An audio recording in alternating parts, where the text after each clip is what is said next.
What happens when the planes your airline depends on stop arriving? When geopolitical tensions sneak into the cockpit and steer your business into turbulence? When ambition runs headfirst into reality and a transatlantic dream is finally pulled out of the clouds and onto a runway? What do Spirit Airlines, STARLUX, and Alaska Airlines have in common right now? They're all rewriting their future in real time, not because they want to, but because they have no choice. Let's begin with one of the most precarious situations in U.S. aviation right now, and that's Spirit Airlines.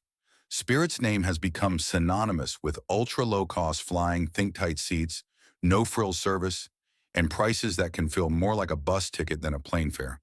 But behind the scenes, the company's survival depends on razor-thin margins, strategic fleet planning, and avoiding financial turbulence at all costs.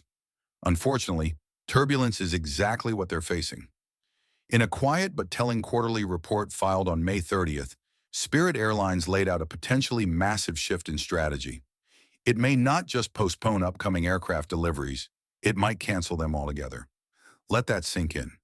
We're talking about potentially walking away from dozens of new Airbus jets aircraft that were supposed to be the backbone of Spirit's future. Now, why would an airline already facing stiff competition and financial headwinds voluntarily walk away from shiny, fuel-efficient jets like the A32neo? It comes down to tariffs and the mounting pressure of international politics. You see, Spirit is an all-Airbus operator. Every single aircraft in its fleet carries that European manufacturer's DNA. But Airbus aircraft, and more importantly, Airbus parts don't just materialize in the US. They're imported. And as political tensions between the US and the European Union simmer, the risk of rising import costs looms large. Tariffs, if enacted or increased, could make acquiring and maintaining these aircraft significantly more expensive. For a legacy carrier with deep pockets, that might be manageable. But for Spirit, not even close. Spirit's business model is built around keeping costs as low as possible. The entire operation relies on high aircraft utilization, low overhead, and predictable expenses. If tariffs increase the cost of new aircraft or essential components, it could unravel years of financial strategy in one swoop. This comes at a time when Spirit is still licking its wounds from the failed JetBlue merger. That deal, once viewed as a lifeline, was blocked by regulators citing antitrust concerns. Spirit had hoped that merging with JetBlue would help it scale up, better compete, and stabilize financially. Instead, it was left in limbo with massive merger costs sunk and no relief in sight. Now, having been forced into restructuring mode, Spirit is reconsidering everything, including whether it can afford to accept its pending Airbus orders. And that's no small change. Spirit still has nearly 100 A320neo family aircraft scheduled for delivery over the next 6 years. These jets were supposed to replace older models, reduce fuel burn, lower maintenance costs, and support network expansion. Without them, Spirit risks stagnation or worse, a slow descent into obsolescence. In its filing, Spirit made clear that if tariffs or other regulatory hurdles begin to impact the financial viability of these aircraft, it may have no choice but to cancel or delay deliveries. It's a last resort move, but a real one. The airline says it must mitigate overall risk, and with costs threatening to spiral, trimming fleet plans could become a survival tactic. It's a precarious balancing act. Postpone too much, and you lose competitiveness. Accept too much risk, and you sink under your own weight. The next few quarters will be pivotal for Spirit, and whether it can fly through this storm or be grounded by it remains to be seen. Now, while Spirit grapples with external pressures, another airline halfway around the globe is facing an internal reckoning of its own. STARLUX Airlines of Taiwan has spent the past few years dazzling aviation watchers with its rapid growth, sleek branding, and focus on luxury and service. Founded in 2018, the airline emerged with bold ambitions to become a premium alternative to the legacy giants in Asia. It had a few things going for it: a young fleet, a modern brand, and a clear vision. But even the best-laid plans can get waylaid when the planes themselves stop arriving. In a candid interview with Bloomberg, STARLUX CEO Glenn Chai confirmed what many insiders had feared. The airline is facing delivery delays for its new Airbus aircraft. And not just delays of a few weeks, but months, possibly even years. Like Spirit, STARLUX is also an all-Airbus operator. Its fleet includes aircraft like the A330neo and A350 wide bodies essential for long-haul routes to North America, Europe, and beyond. But now, four key wide-body jets that were supposed to arrive this year have been delayed. The consequences are immediate and significant. STARLUX had planned to increase capacity by 50% in 2025 compared to 2024. That kind of leap would have powered new routes, more frequencies, and greater market share. But now that figure is being walked back, revised down to a much more conservative 20 to 30%.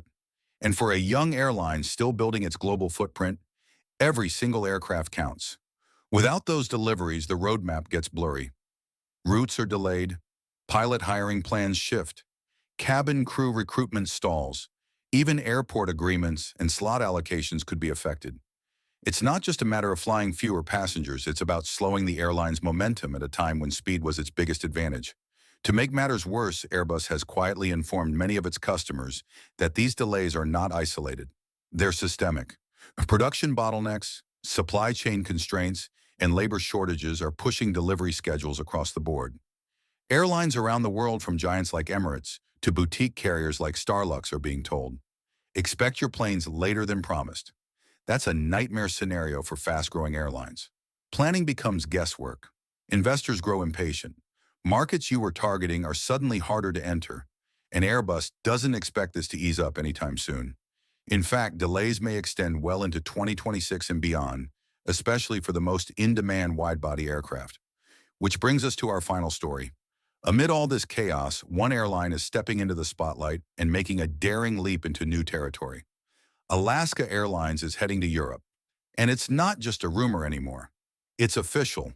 Rome will be Alaska's very first transatlantic destination.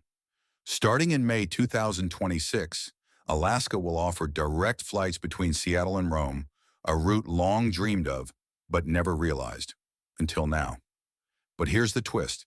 Alaska doesn't actually own any aircraft capable of flying that far. Its entire fleet is made up of narrow-body jets like the Boeing 737 workhorses, perfect for U.S. domestic routes, but incapable of crossing the Atlantic. So how's it doing it? By leaning into its acquisition of Hawaiian Airlines. That deal, finalized recently, gave Alaska access to Hawaiian's wide-body fleet, specifically the Boeing 787-9 Dreamliner. And that aircraft, with its long range and fuel efficiency, is the key to unlocking Europe. The Seattle-Rome route will be operated 4 times a week, Mondays, Wednesdays, Fridays, and Sundays. It marks a new era for Alaska, transforming it from a domestic power into a true global player. This follows closely on the heels of another big international announcement: service to Seoul's Incheon Airport. Alaska is clearly betting big on making Seattle a true global hub, not just a gateway to the West Coast, but a bridge to Asia and Europe alike. Their stated goal? By 2030, to operate 12 non-stop international routes from Seattle, all flown by wide-body aircraft. Tokyo, Seoul, and now Rome are the first pieces of that puzzle. More are coming. And while Alaska's current long-haul fleet technically belongs to Hawaiian, the combined operation gives Alaska the freedom and flexibility to test new markets without making massive capital investments. It's a clever play, one that sidesteps the risk of buying new aircraft in a market riddled with delays and supply issues. Of course, it's not without challenges. Merging two airlines with different brands, different aircraft, and different cultures is no small feat. But if Alaska can pull it off, it might just become one of the most interesting airline stories of the decade. So here we are, 3 airlines, 3 very different paths, but one common thread: adaptability. Spirit is fighting to survive, balancing ambition with brutal financial reality. STARLUX is adjusting its course, forced to scale back dreams it was ready to chase. And Alaska? Alaska is soaring into new skies, using smart partnerships to expand faster than ever before.